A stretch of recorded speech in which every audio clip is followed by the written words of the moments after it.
اسی لیے آگے ایک اور حدیث بھی انہوں نے ذکر، حضرت طالبہ کی حدیث ہے، اس کے اندر دو لفظ اور بھی ہے، اس میں علمی و حکمی بھی ہے کہ بہرحال جو ہے اللہ تعالیٰ نے جس کو قرآن شریف کا حدیث کا علم دیا ہو اور وہ اس کو خوب پھیلاتا ہو تو یہ کتنی مبارکباد ہے، اس پر تو حسد کر سکتے ہیں۔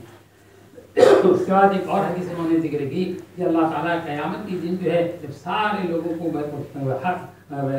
زندہ کریں گے تو زندہ کرنے کے بعد دو قسم کے لوگ ہوں گے، ایک تو کفار ہوں گے، ایک مومنین ہوں گے۔ کلام پاک میں سورہ یاسین کے اندر بارہا آپ نے پڑھا ہوگا وَامْتَازُوا الْيَوْمَ أَيُّهَا الْمُجْرِمُونَ، اللہ کی طرف سے اعلان ہوگا آج کے دن مجرم یعنی کافر لوگ ایک طرف ہو جائیں، تو کفار تو ایک طرف ہو جائیں گے، مومنین ایک طرف ہو جائیں گے۔ جب مومنین ایک طرف ہو جائیں گے پھر اللہ کی طرف سے اعلان ہوگا کہ اس کے اندر جو علماء ہیں، جو قرآن و حدیث کے جاننے والے ہیں وہ ایک طرف ہو جائیں۔ اللہ تعالیٰ اعلان کریں گے میں نے تمہارے سینوں کے اندر جو ہے کہ قرآن و حدیث اس لیے نہیں دیا تھا کہ میں تمہیں عذاب۔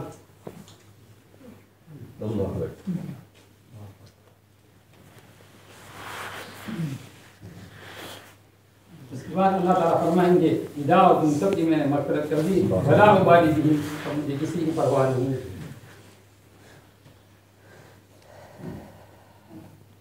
تو اللہ تعالیٰ یہ جو فرماتے ہیں یؤتی الحکمۃ من یشاء، جس کو اللہ تعالیٰ قرآن کا اور حدیث کا علم دے دے، جس کو فقہ دین دے دے تو سمجھو کہ انشاءاللہ کل قیامت کے دن ان کے لیے نجات ہے۔ تو جس کے لیے اللہ تعالیٰ کی طرف سے اعلان ہو، پھر اگر ایسے ہی ایسے علماء کی اگر ہم قدر نہ کریں، خدا نہ خواستہ ہم جو ہے ان کی توہین کریں، ان کی جو ہے بے پرواہی کریں یا ان کی جو ہے بدگوئی کریں تو اس سے آدمی سوچے کہ وہ آدمی کیا کر رہا ہے۔ تو حقیقت یہ شیطان اصل میں شیطان جو ہے ہر انسان کے پیچھے پڑا ہوا ہے اور وہ یہ چاہتا ہے کہ اس کا نیک عمل کس طرح برباد کرے، وہ اس طرح برباد کراتا ہے۔ دیکھیے کوئی آدمی نیک ہوگا، ایسے لباس میں ہوگا، اس کو یہ نہیں کہے گا کہ تو شراب خانے میں چلا جائے، اس کو یہ نہیں کہے گا کوئی راستے میں جاتی ہوئی لڑکی کو جو ہے تو اس کو چھیڑ دے، کیوں؟ اس لیے کہ وہ بھی کہے گی کہ تو کیسا آدمی ہے۔ تو ہر آدمی کو اس کی لائن سے بھی جو ہے بہتاتا ہے۔ جو لوگ مسجد میں آتے ہیں مثال کے طور پر، مسجد میں آنے والوں کو جو ہے وہ شراب کھانے کا راستہ نہیں بتلائے گا، لیکن مسجد میں جب آ جائیں گے تو ان کو پھر یہاں ادھر ادھر کی تیری میری غیبت میں اس میں مبتلا کرے گا۔ اس لیے آدمی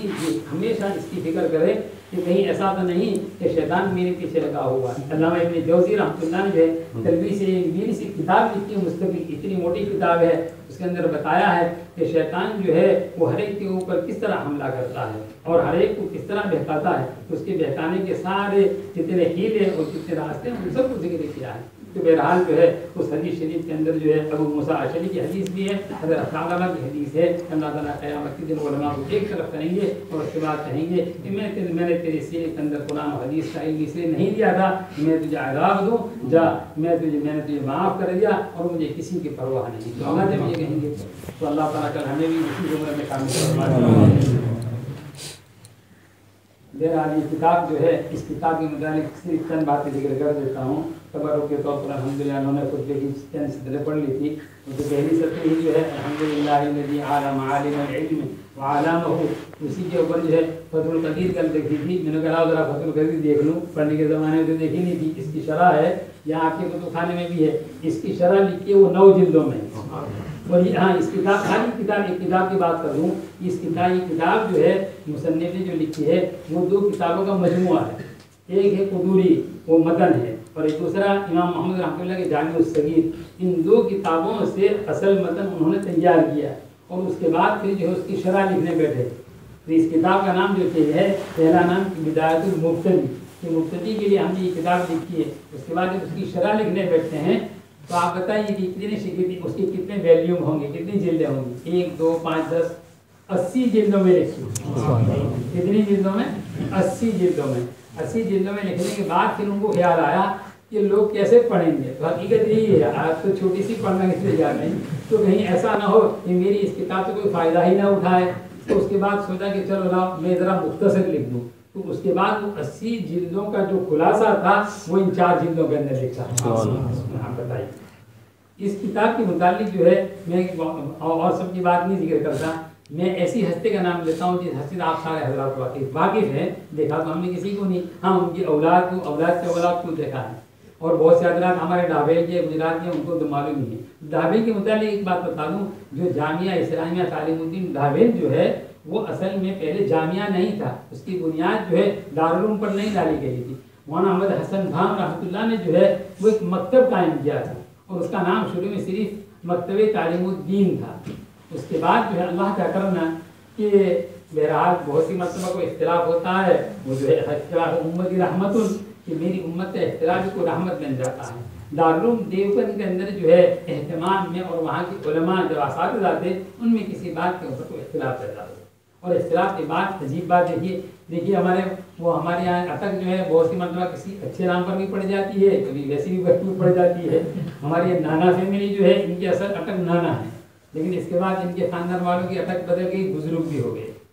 تو حقیقت میں ہمارے نذیر بھائی جو اس وقت ہیں, نذیر بھائی کے دادا اور کسی کی بات نہیں کرتا, وہ مولانا احمد بزرگ صاحب جو ہے وہ اس وقت بڑے نیک آدمی. تو اتفاق سے انہوں نے اسی رمضان کے اندر خواب دیکھا. اس خواب کو جو ہے علامہ مولانا یوسف بنوری رحمۃ اللہ نے حضرت علامہ انور کشمیری رحمۃ اللہ کی جو سوانح حیات لکھی ہے مبحث العنبر, اس کے اندر عربی کے اندر ذکر کیا ہے. یہ مولانا احمد بزرگ صاحب نے خواب دیکھا رمضان شریف کے اندر کہ حضور پاک صلی اللہ علیہ وسلم کا دہلی کے اندر انتقال ہو گیا, اور سارے مسلمان بہت ہی پریشان ہیں, اتنے پریشان جس سے کوئی انتہا نہیں کہ بہو آپ صلی اللہ علیہ وسلم کا انتقال ہو گیا اور وہ آپ صلی اللہ علیہ وسلم کو چادر میں بچھا دی گئی ہے. کہتے ہیں اسی عرصے میں میرے آگے میں یہ دیکھتا ہوں کہ حضور پاک صلی اللہ علیہ وسلم جو ہے وہ ڈابل اور سمت کے درمیان میں جہاں چوراہا ہے وہاں اس کے قریب میں ایک چارپائی پر آپ بیٹھے ہوئے ہیں. تو بس میں خوشی کے مارے پھڑک گیا اور میں جلدی سے گیا اور میں نے سوچا کہ لاؤ حضور پاک صلی اللہ علیہ وسلم کو اپنے گود کے اندر لے لوں. تو میں گیا اور جانے کے بعد جو ہے اپنی گود کے اندر اٹھانا چاہ رہا ہوں, لینا چاہ رہا ہوں, لیکن میری گود میں وزن کی وجہ سے آ نہیں رہے تھے, لیکن کسی طرح میں نے تھوڑا بہت اٹھا لیا. اتنا دیکھا اور میری آنکھ کھل گئی. تو اس کے بعد اس کی تعبیر یہی تھی کہ حضور پاک صلی اللہ علیہ وسلم کی احادیث مبارکہ کہ جو بہت بڑے محدث کبیر علامہ انور کشمیری رحمۃ اللہ جو ہے وہ اور ان کا پورا قافلہ تقریباً 9 علماء کا دعوت جامعہ کے اندر پہنچا. اس کے بعد جو ہے یہ مکتب جو ہے یہ دارالعلوم سے بدل گیا, اور اس وقت اس دارالعلوم کے اندر جو ہے صرف ہندوستان کے نہیں وہ غیر ملک سے ہندوستان پاکستان بنگلہ دیش کے علاوہ جو ہے سمرقند بخارا برما اور نمر کہاں سے طلبا. یہ علامہ انور کشمیری رحمۃ اللہ جو ہے اللہ تعالیٰ نے کو حافظہ کیسا دیا تھا, عجیب حافظہ دیا تھا. حافظہ ایسا دیا تھا اللہ تعالیٰ نے کہ ایک وہ فرماتے ہیں کہ ایک چیز کو میں ایسے ہی دیکھ لیتا ہوں, سرسری یاد نہیں کرتا ہوں, خالی سرسری دیکھ لیتا ہوں تو 17 سال تک مجھے یاد رہتا ہے. ہمارا حال یہ ہے کہ ہم اچھی طرح دیکھ کے لاتے ہیں, 17 منٹ کے بعد بھول جاتے ہیں. اور ہمارے استاد مولانا براس رحمۃ اللہ فرماتے ہیں کہ علامہ ذہبی رحمۃ اللہ جو ہے انہوں نے اسماء الرجال پر بہت بڑی کتاب لکھی ہے. تو کہتے ہیں کہ ان کا حافظہ تو اس درجے کا تھا. اب ہمارا حافظہ کیسا ہے, ذہب عربی کے معنی چلے جاتا ہے, ہم ایک طرف دیکھتے ہیں ایک طرف بھول ہی جاتے ہیں. تو ہمارا حافظہ تو ایسا ہے. میرا علامہ انور کشمیری رحمۃ اللہ جو ہے ان کو 50,000 جاہلیت کے اشعار کو زبانی یاد ہے, 50.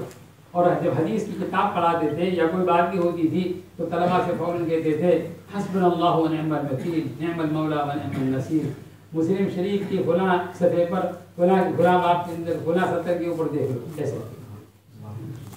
ہر کتاب کے متعلق ایسا حق آتا ہے. شاہ اللہ بخاری رحمۃ اللہ کے متعلق فرمایا ہے کہ صحابہ کا قافلہ جا رہا تھا, اس کے اندر ایک رہ گئے وہ اس زمانے میں پیدا ہوئے. ایسی اچھی تعبیر ہے ماشاء اللہ. علامہ انور کشمیری رحمۃ اللہ جو ہے ان کا حافظہ غضب کا تھا.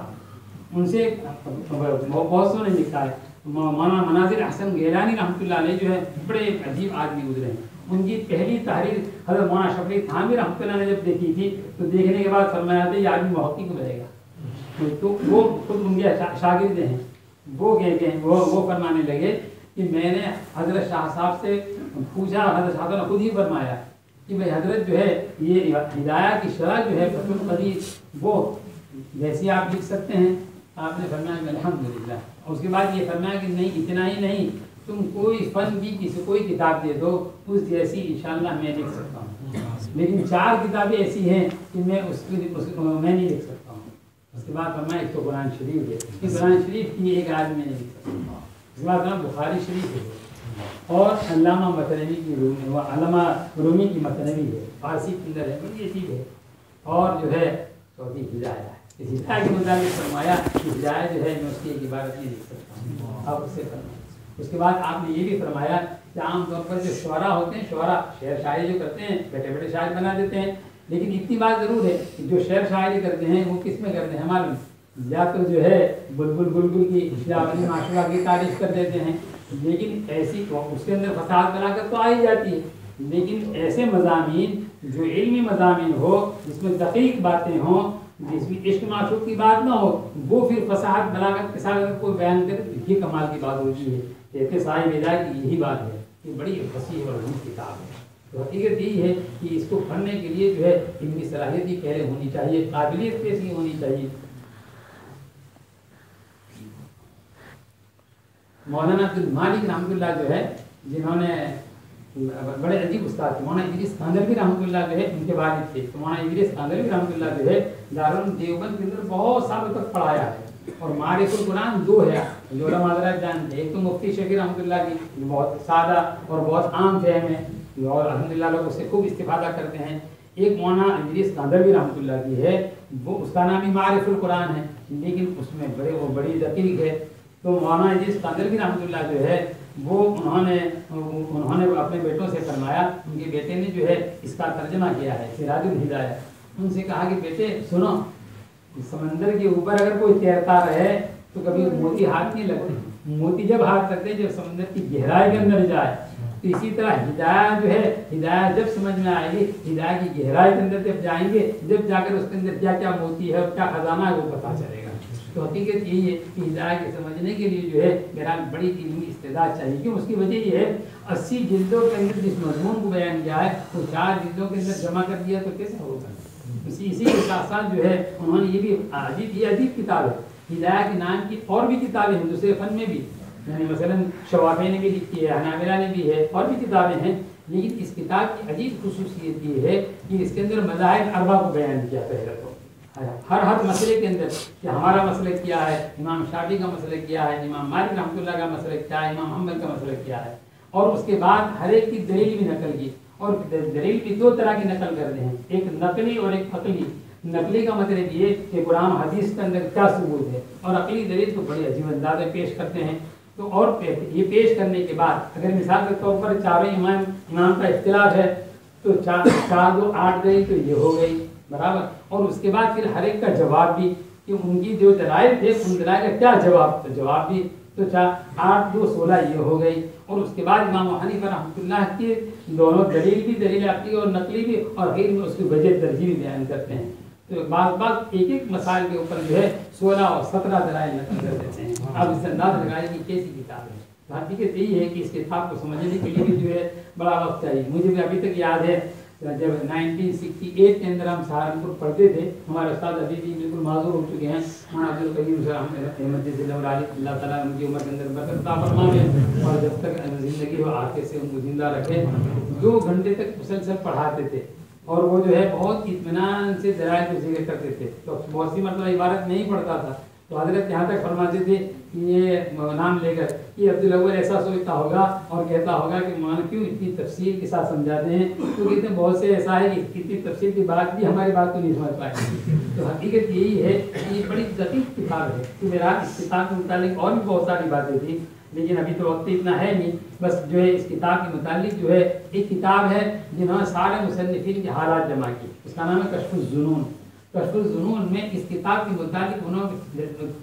2 شعر لکھے ہیں، بس وہ 2 شعر لکھ کر جو ہے بات ختم کر دیتے ہیں۔ انہوں نے لکھا ہے ان الہدایۃ القرآن قد نسخت ما صنفوا قبلها فی الشرع من کتب۔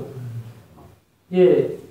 ہدایت ایسی کتاب ہے جیسے قرآن شریف ہے، کہ قرآن شریف کے آنے کے بعد جو ہے جس طرح پہلی اب کسی آسمانی کتاب کی ضرورت باقی نہیں رہی، اسی طرح ہدایت کے آ جانے کے بعد جو ہے اب اس سے پہلے جن مصنفین نے فقہ کے اندر جو کتاب لکھی ہے ان کسی کتاب کی ضرورت نہیں رہی، ایسی جامع کتاب ہے۔ پھر آگے لکھتے ہیں فاحفظ قواعدها وسلک مسالکها یسلم مقالک من زین و کذب۔ یہ اس کے اندر جو قواعد بیان کی ہے ان قواعد کو خوب یاد کر لو اور ان کے جو طریقے ہیں اس طریقے کو سمجھ لو، تو پھر ایسی صورت میں تمہاری جو گفتگو ہوگی، جو تمہاری بات ہوگی، اس کے اندر کسی قسم کی کذیبی نہیں ہوگی اور وہ جھوٹ سے بالکل پاک اور بری ہوگی۔ اسی طرح جو ہے کچھ صاحب ہدایت کے بے صاحبزادے جو ہیں شیخ امام الدین، انہوں نے بھی جو ہے اس کتاب کے متعلق 2 شعر لکھے ہیں۔ انہوں نے فرمایا کتاب الہدیٰ یہدی الہدیٰ الی حافظیہ ویجر العمیٰ یہ ہدایت کتاب ایسی کتاب ہے جو صحیح رہنمائی کرتی ہے کون؟ ان لوگوں کے لیے جو اس کو حفظ کر لے، جو یاد کر لے، اور جو ہے جہالت کا جو اندھا پن ہے اس کو بالکل دور کر دیتی ہے۔ فلازم ہو وحفظ ہو یاد الحجا فمن نال ہو نال اقصد منا، کہتے ہیں لہٰذا اس کتاب کو خوب اچھی طرح یاد بھی کر لو، اور اس کو کہتے ہیں اے عقل مند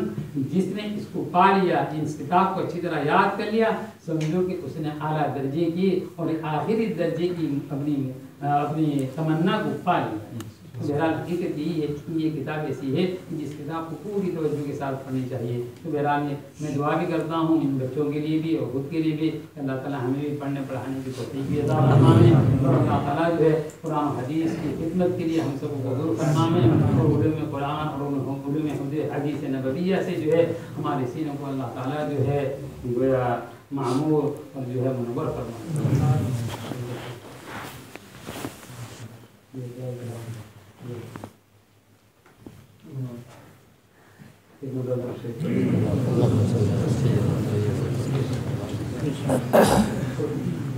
کوئی صاحب ہدایت کیسے تھے، ان کے متعلق جو ہے بڑی باتیں تھی، بڑی عجیب عجیب باتیں لکھی ہے، لیکن بہرحال وقت نہیں ہے، اس لیے اسی پر دعا بھی کرتے ہیں۔